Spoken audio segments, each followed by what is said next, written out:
Hello guys, you are most welcome to my YouTube channel. In this video we will see the topic called dissolution of partnership firm. In that last case that is called all partner insolvent. So first video में हम लोग देखा meaning of dissolution of partnership firm and we have solved one full sum of the simple dissolution. So in the second video we have seen one partner insolvent.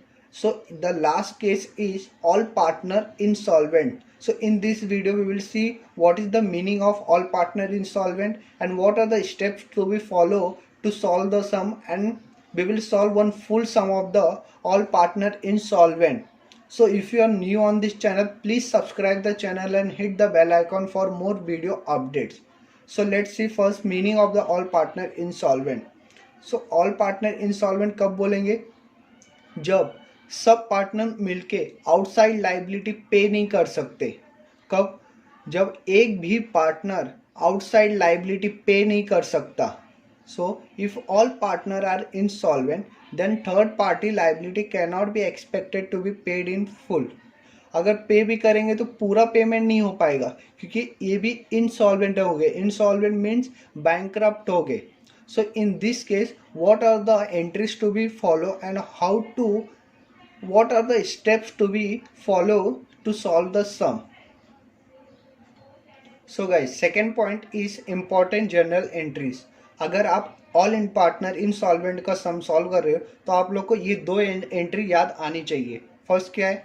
For closing the liabilities, liability account debit to cash and bank, जितना हम लोग payment करेंगे, to deficiency account. Deficiency account क्या होता है? इसको loss account भी बोलते हैं बिकॉज जो भी लॉस होएगा या पार्टनर्स को लॉस होए या तो लाइबिलिटीज जो क्रेडिटर्स है उनको लॉस होएगा, कहाँ ट्रांसफर होएगा वो लॉस? टू डिफिशिएंसी अकाउंट में. यही अकाउंट लास्ट में आपका टैली हो जाएगा. समझा? फॉर एग्जांपल मुझे लाइबिलिटी पे करना था 40,000 बट मैंने पेमेंट किया कितना? 30,000 बिकॉज मैं बैंकरप्ट हो चुका हूँ, इंसॉल्वेंट हो चुका हूँ. सो कितना पेमेंट नहीं किया मैंने? 10,000 का.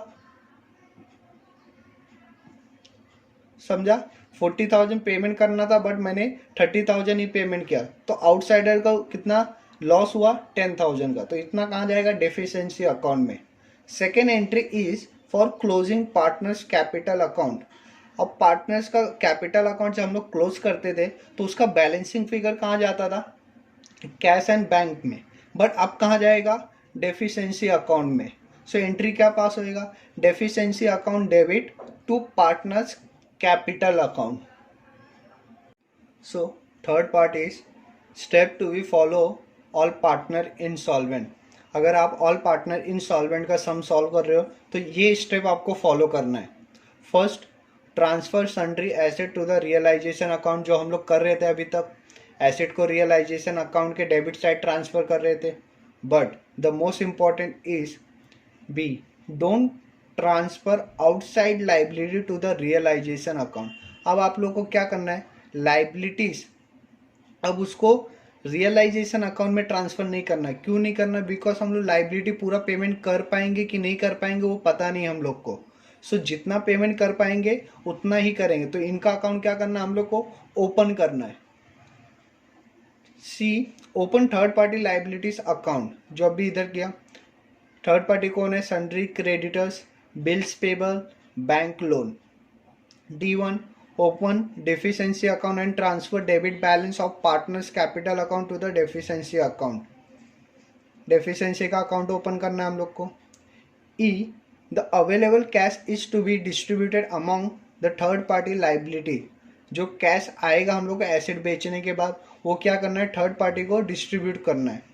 If the liability is more than available cash, if the liability is more than available cash, then in their due proportion. For example, liability है 40,000 किसका? Creditors, and 30,000 bank loan. Bank loan. But अभी मेरे पास कितने? 60,000. इतने ही cash available है। तो हम लोग क्या करें, 40,000 इसको पहला पेमेंट करें, फिर 20,000 इसको, ऐसा चलेगा क्या? नहीं चलेगा। तो ये क्या पॉइंट बोल रहा है, if the liability is more than available cash, liability is more than available cash, 70,000 60,000 से ज़्यादा है, देन इन ड्यू प्रपोर्शन। सो इनका जो रेशियो है, क्या रेशियो है, 4:3, 4:3 के रेशियो में 60,000 को डिवाइड करना है, वो रेशियो में इन लोगों को पेमेंट करना है। बहुत इंपॉर्टेंट पॉइंट है। सो फ्रेंड्स, ये सम है ऑल पार्टनर इंसॉल्वेंट का। मैं आप लोग को गारंटी देता हूँ, अगर आप लोग ने ये सम अच्छे से कर लिया तो बोर्ड में इससे ज़्यादा हार्ड सम नहीं आएगा। यही सबसे टफ है, क्योंकि इसमें सब एडजस्टमेंट मैंने कवर किए। सो ये सम को पूरा देखिए। Following is the balance sheet of miss Rane, केने एंड माने as on 31st March 2019. So balance sheet as on 31st March 2019. Liabilities: capital account Rain 10,000, Kane 6,000, sundry creditors 80,000, Rain loan 20,000, assets furniture 6,000, debtors 40,000, stock 48,000, cash 2,000, money, capital account 20,000. So first adjustment is, due to the inability to pay the creditors, the firm is dissolved and Cain and Main cannot pay anything. So firm dissolve हो रही, क्यों? Inability मतलब creditors को payment नहीं कर सकते, इसलिए हम लोग को फर्म डिजॉल्व करना पड़ रहा है। बट उसमें क्या है, जो पार्टनर्स है केन एंड मेन, इन लोग कुछ भी पेमेंट नहीं कर सकते, अब पूरे कंगाल हो गए। And the second adjustment is, Rain can contribute only ₹3,000 from his private estate. So Rain कितना ला सकता है, 3,000. So 3,000 का एंट्री क्या रहेगा, कैश अकाउंट डेबिट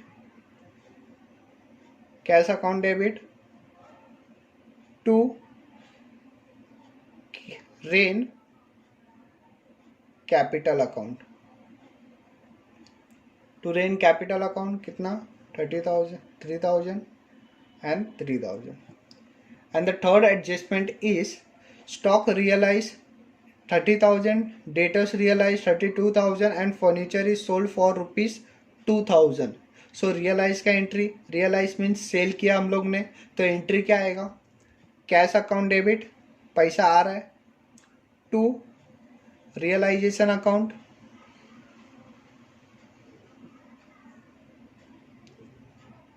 टोटल हम लोग कर लेंगे। And the fourth one is realization expense amount to ₹6,000. So first decide करना हम लोग को, रियलाइजेशन एक्सपेंस फर्म का है कि आउटसाइड है, आउटसाइड लाइबिलिटी है क्या ये, नहीं, ये पार्टनरशिप का लाइबिलिटी है, तो इसका पेमेंट उन लोगों को पूरा ही करना पड़ेगा। एंड पूछा क्या है, prepare the necessary ledger account to close the books of the firm. So हम लोग को लेजर अकाउंट प्रिपेयर करना है to close the book of the firm. So step by step जाएंगे, कोई टेंशन लेने की बात नहीं है, सम को पूरा देखिए, आपको अपने आप समझ जाएगा। So the first step is to transfer the assets to the debit side. So to sundry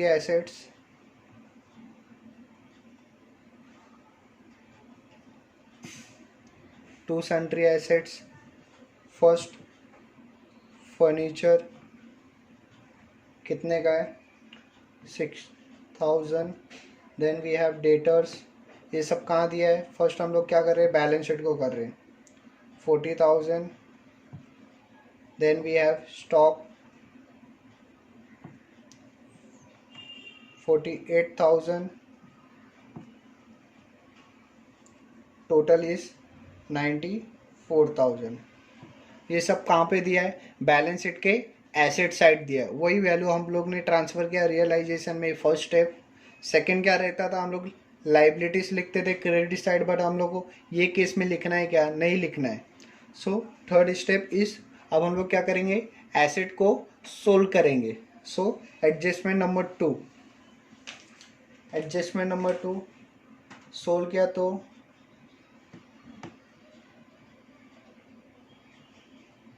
by bank account. So first one, stock को कितने का बेचा, स्टॉक विल बी 30,000. सो हम लोग ने अभी तक क्या किया, एसेट साइड को कहाँ ट्रांसफ़र किया, रियलाइजेशन के डेबिट साइड. देन हम लोग ने एडजस्टमेंट नंबर 3, स्टॉक को सबको सेल किया. तो सेल का एंट्री क्या था, cash account debit to realization. तो रियलाइजेशन के कौन से साइड, क्रेडिट साइड लिख रहे. सो फर्स्ट स्टॉक है, कितना 30,000 लिखा. Then we have debtors. Step by step जाएंगे, पूरा सम आप लोग को समझने वाला है. स्टॉक कितना है, sorry debtors 32,000. Then furniture 20,000, 2,000 sorry. Then we have total 64,000. अभी हम लोग ने क्या किया, इसको भी सोल्व कर दिया, इसका भी एंट्री पास कर दिया. अभी क्या करना है हम लोग को, एक्सपेंस को पे करना है. सो रियलाइजेशन एक्सपेंस कितना है, 6,000. टू बैंक अकाउंट क्या लिखेंगे इधर, रियलाइजेशन एक्सपेंस कितना, 6,000 हो गया. सो कैश अकाउंट में भी इफेक्ट दे देते हैं. फर्स्ट एंट्री हम लोग ने क्या पास किया था, ध्यान से, can contribute cash account debit to Rani capital account, कितना 3,000. सो कैश के डेबिट साइड कितना लिखते हैं, 3,000. सो ये रहा कैश का अकाउंट. फर्स्ट इसमें क्या लिखेंगे, to opening balances, to balance brought down, कितना दिया है, 2,000. फिर हम लोग इसका एंट्री पास करते हैं, टू रेन कैपिटल अकाउंट, कितना लाया था, 3,000. रेन ने 3,000 लाया था, वो भी पास कर दिया. फिर हम लोग ने एसेट को सोल्ड किया था, सो उससे भी कैश इंक्रीज होएगा. कहाँ पे सोल्ड किया था, यहाँ पे सोल्ड किया है, cash account debit to realization account. तो कैश के debit side to realization account, कितना 64,000. बाद में हम लोग ने पेमेंट भी किया, किसका, ये 6,000 पेमेंट भी किया है. सो बाय रियलाइजेशन अकाउंट, पेमेंट किया तो कैश कम होएगा ना. सो कैश के क्रेडिट साइड, समझा. देन हम लोग का अभी क्या बाकी है, फर्स्ट एडजस्टमेंट खत्म हो गया, सेकेंड एडजस्टमेंट भी हो गया, थर्ड भी हो गया. अब क्या करते हैं, इसका बैलेंसिंग करते हैं.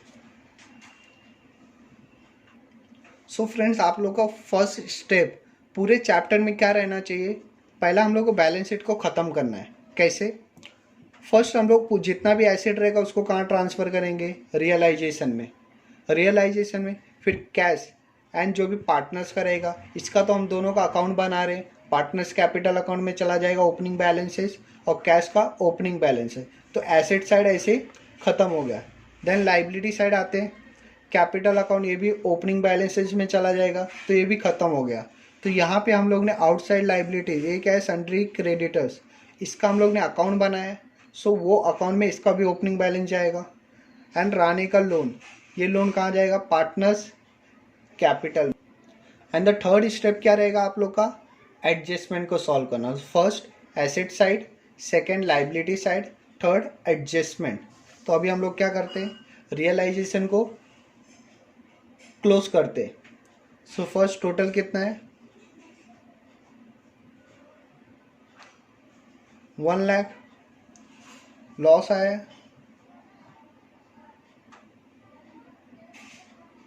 1 लाख, 1 लाख माइनस 64,000 कितना आया 36,000। इतने का हम लोग का लॉस है। ये लॉस कौन लेके जाएगा? पार्टनर्स लेके जाएंगे।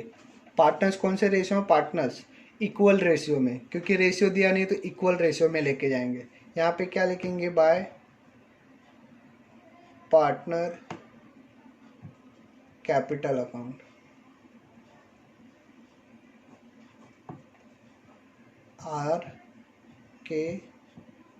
RKM।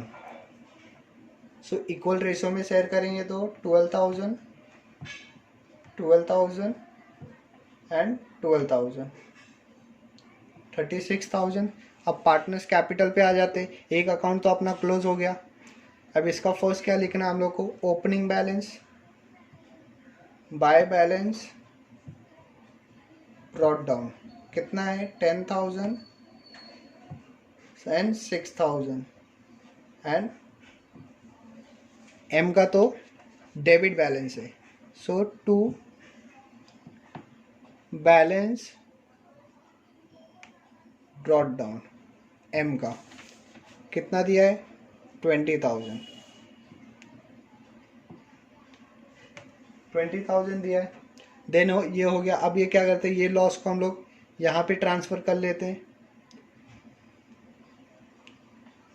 To realization. How much? 12,000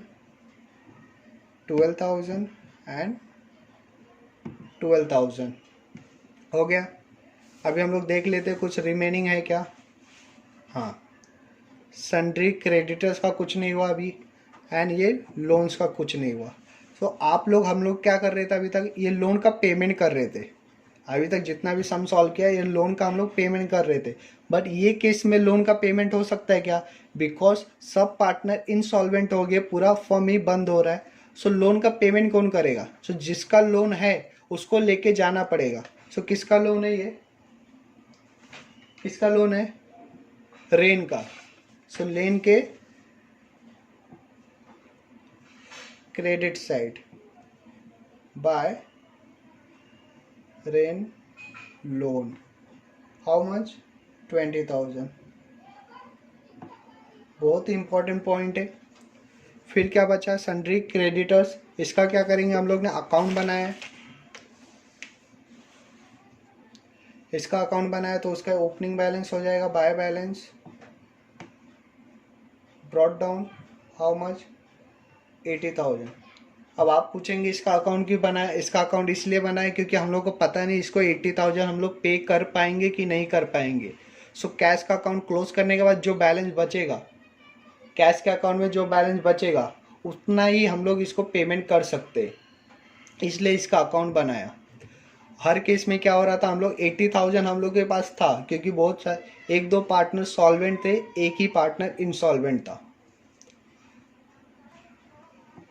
and जो ये रेन ने 3,000 लाया था उसका एक ही इफेक्ट दिया, हम लोग ने कैश में ट्रांसफ़र किया है। अब क्या करते हैं? रेन के capital account 3,000। So credit side by cash कितना? 3,000। सो ये हो गया। अब इसको क्या करते? क्लोज करते। अब इसका बैलेंस कहाँ जाएगा? कैश अकाउंट में जाएगा? नहीं जाएगा। कहाँ जाएगा? डेफिशिएंसी अकाउंट में जाएगा। सो फर्स्ट हम लोग किसका? एम का अकाउंट क्लोज करते। एम के अकाउंट में सब डेबिट बैलेंस ही है। कितना? 20,000 प्लस 12,000। सो इसका डेबिट बैलेंस है, कहाँ ट्रांसफ़र करेंगे? By deficiency account. By deficiency account कितना? 32,000। बिकॉज क्रेडिट साइड कोई भी बैलेंस नहीं है तो जो टोटल रहेगा वो इधर ट्रांसफ़र कर दिया। अब देखते हैं के के बाद डेबिट 12,000, क्रेडिट 6,000। सो ये इधर इसका भी डेबिट बैलेंस है। सो कितने का बैलेंसिंग है? 6,000 का। ये भी डेफिशिएंसी में जाएगा। एंड 12,000 10 + 12 15,000। सो इनका क्या है, क्रेडिट बैलेंस है। सो इसका डेबिट साइड आएगा to deficiency account. How much, 3,000। कितना रहेगा, सॉरी 10,000, ये कितना है 20,000, 30,000 हो गया एंड 33,000। सो कितना हो गया 33,000 माइनस 12,000, हाउ मच, 21,000। सो ये सब कहाँ जाने वाले, डेफिशिएंसी अकाउंट में।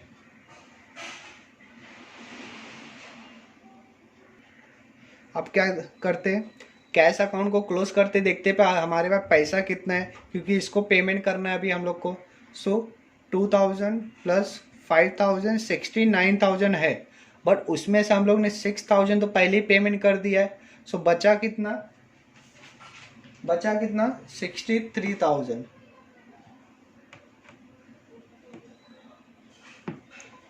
सो बैलेंसिंग फिगर इज 63,000। अब ये क्या करेंगे, क्रेडिटर्स को पेमेंट कर देंगे। क्या लिखेंगे यहाँ पे, बाय क्रेडिटर्स।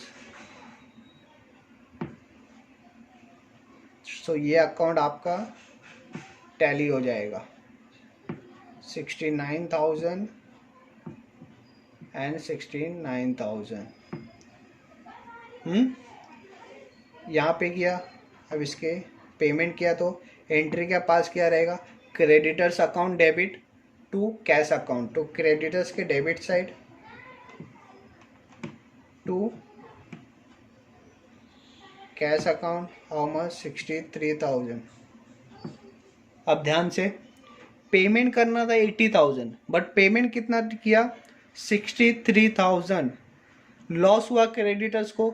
सो जो लॉस है वो कहाँ जाएगा, डेफिशिएंसी अकाउंट में। कितने का लॉस हुआ है, 17,000। सो टू डेफिशिएंसी अकाउंट 17,000। ये अकाउंट भी टैली हो जाएगा आप लोग का। Total is 80,000 and 80,000। सो आप लोग को अब समझ में आया हम लोगों ने क्रेडिटर्स को वहाँ पे क्यों नहीं किया, रियलाइजेशन एंड ट्रांसफ़र, क्योंकि ये ऑल पार्टनर इंस्टॉलमेंट में पता ही नहीं चलेगा कि इसको पेमेंट कितना करना है। बिकॉज सब पेमेंट करने के बाद हम लोगों को जो कैश बचेगा वो डायरेक्ट इसको पेमेंट करना है।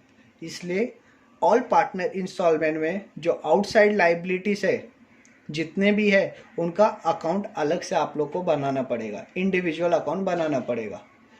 अब लास्ट में आप लोगों का क्या होएगा, डेफिशिएंसी अकाउंट टैली हो जाएगा। First deficiency, sorry, by creditors 17,000 and जो हम लोग ने पार्टनर्स कैपिटल अकाउंट को क्लोज किया था। सो जो डेबिट साइड लिखा उसको क्रेडिट साइड लिखना है डेफिशिएंसी में, और जो क्रेडिट साइड लिखा उसको डेबिट साइड लिखना है। सो 21,000। सो यहाँ पे 21,000 कहाँ से आया, बाय रेन कैपिटल। एंड दो पार्टनर्स थे, कौन, केन एंड मेन, 6,000 एंड 32,000। ये कहाँ जाएगा, ये क्रेडिट साइड है तो वो कहाँ जाएगा, डेबिट साइड टू, क्या लिखेंगे, केन टू मेन कैपिटल। कितना, 6,000 एंड 32,000। अब इसको टैली करेंगे तो ये टैली हो जाएगा, हाउ मच, 38,000 एंड ये 38,000 टैली हो गया।